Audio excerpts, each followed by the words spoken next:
Ce qui est intéressant, c'est bien sûr d'enregistrer notre document. Je vais vous montrer tout de suite comment on fait pour enregistrer, même si on n'a rien créé, comme ça vous le saurez par la suite, c'est important. Je vous invite également à penser à enregistrer au fur et à mesure que vous travaillez. Votre ordinateur peut-être peut planter, ou vous devez, je sais pas moi, vous absenter et ne pas pouvoir progresser sur votre travail.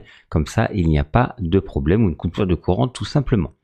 Pour enregistrer un fichier, donc que ce soit une composition, du retouche ou autre, il faudra aller dans Fichier, Enregistrer sous. Et là, on a plusieurs formats pour enregistrer. Dans un premier temps, dans cette fenêtre, on va voir le nom. Vous voyez, par défaut, il y a une extension .psd qui veut dire Photoshop. Allez, je vais nommer par exemple test.photoshop. L'extension se met automatiquement en choisissant le format. Ici, vous avez le choix entre plusieurs formats. Le premier format qu'il faut absolument enregistrer dans tous les cas, c'est le format Photoshop qui va nous permettre de récupérer le fichier source, de le retoucher, de faire des améliorations et autres. Donc, il faut bien vérifier ces .psd. Ici, vous choisissez l'emplacement. Alors, bien sûr, moi, je suis sur l'interface Mac. Si vous êtes sur un PC, ça risque d'être un peu différent. Vous choisissez l'emplacement, vous donnez le nom et vous faites enregistrer. Allez, d'ailleurs, je vais le mettre sur le bureau. Enregistrer. Ici, donc, moi, il me demande juste un accès, je fais autoriser. Et ici, maximiser la compatibilité, je fais OK.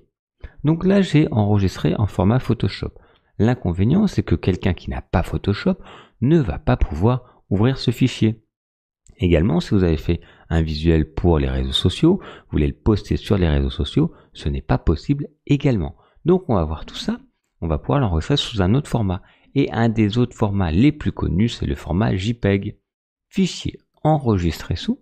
Cette fois, vous pouvez donner le même nom, l'emplacement que vous voulez, et surtout ici au niveau du format, donc il y en a plein d'autres, on va chercher JPEG, JPEG.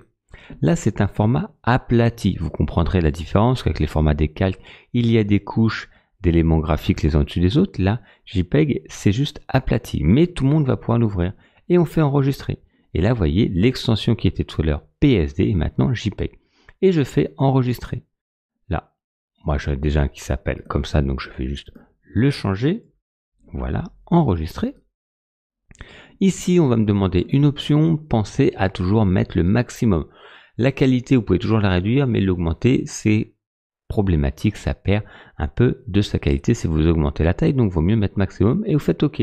Voilà, comme ça, vous avez toujours enregistré un format Photoshop que vous allez pouvoir revenir et retravailler et un format JPEG que tout le monde pourra ouvrir et qui ne pourront pas modifier si vous l'envoyez. C'est aussi important que les gens ne puissent pas modifier votre travail sans que ça soit volontaire ou demandé.